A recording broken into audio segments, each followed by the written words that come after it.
First here at 6 o'clock, meteorologist Monty Montello is here with a first check of your weather on the One's forecast. Just a soggy, rainy start to the week, Monty. The program is also open to military veterans. It defines a first-time homebuyer as anyone who hasn't owned a home in the last 3 years. Ryan, there's a little golf tournament taking place in Charlotte this week.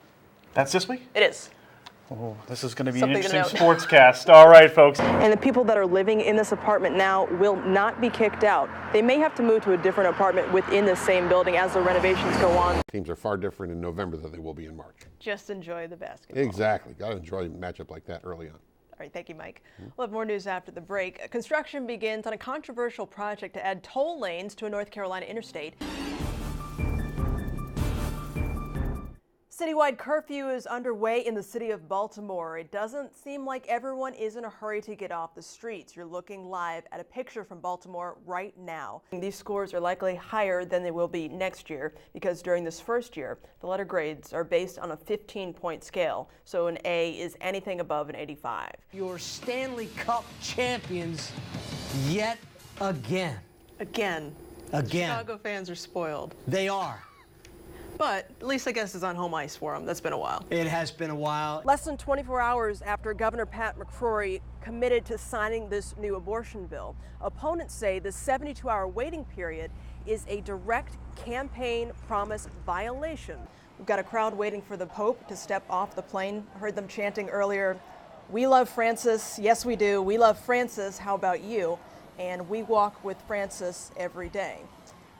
Once the Pope gets off the plane, there aren't any formal remarks scheduled for today, but he does have a busy schedule, which I will run down for you. New gun laws go into effect tomorrow in North Carolina. Now at 6, we'll take a look at the changes. Plus, Planned Parenthood wants to see increased security near their facilities after Friday's shooting in Colorado. And do you know this man? Why police need your help finding him. Thank you for joining us tonight. I'm Sharon Stone. Those stories are coming right up. First here at 6 o'clock, meteorologist Monty Montello is here with a first check of your weather on the One's forecast. Just a soggy, rainy start to the week, Monty. Yeah, but big difference from The process to own a firearm in North Carolina is undergoing some changes starting tomorrow. Efforts to get rid of the pistol permit failed during this year's legislative session. As Loretta Beniti tells us, there are now some more standardized rules for legally obtaining these handguns. Under the former pistol permit laws, sheriffs were allowed to deny applicants a permit under a good moral character clause as part of their assessment. President Barack Obama is pushing for a powerful climate deal. He's in Paris for a global summit on climate change. It comes just weeks after a series of deadly terror attacks. The group of world leaders says an ambitious deal to curb global warming can send a message to terrorists by showing what countries can achieve when they are united. Today, the president said it's important that all nations do their part. Several leaders taking part in the summit are calling on economies around the world to put a price on carbon dioxide emissions. A Colorado judge seals court documents for the man accused of killing 3 people at a Planned Parenthood clinic Friday. Robert Louis Deere, who once lived in Buncombe County, appeared in court today. He is charged with the killings of police officer Garrett Swayze and 2 civilians. Prosecutors requested sealing documents. They argued releasing the arrest warrant, search warrant for his home, and other findings would jeopardize this ongoing investigation. The Cabarrus County Sheriff's Office needs your help locating this man. They say he, along with another person, are persons of interest in connection to a shooting at a rest stop over the weekend that left a man paralyzed.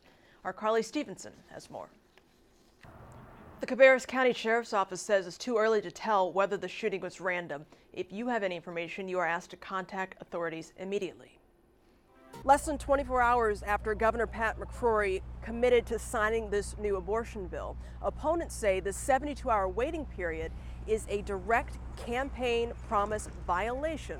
Governor McCrory says that's not true.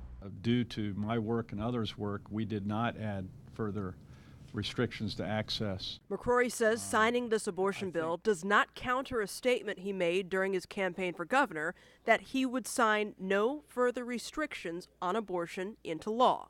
I followed that promise. In fact, if anything, I ensured that that bill was written so women would not be denied access. They think they are doing right by women, but they are not. Politicians are again inserting themselves between a woman and her doctor. Mandatory delays do nothing to dissuade women from having abortions. They just make it harder to get them. This group supporting women's rights gathered outside of the governor's office to express their disapproval. As a physician, I provide my patients with the best and most comprehensive care possible. Our relationship is built on trust, privacy, and open communication. The provisions of this bill undermine that trust and privacy. The governor says most people don't know it takes a phone call to start the clock on the 72 hours. And I think when most people find that out, they go, that's reasonable. That's a reasonable process to go through. It all comes down to differing definitions of access and restrictions. The governor's trying to spin this the best way possible. He's trying to say, look, this is a health issue, and then, you know, the 72-hour window does start at a phone call, not with the first office visit. For people who wanted him to veto, they're not buying that spin. Another controversial part of this bill requires doctors to send information, including ultrasounds, about abortions that are performed after 18 weeks to the State Department of Health. Opponents are concerned about how and what that information will be used for. In Raleigh, Sharon Stone, Time Warner Cable News.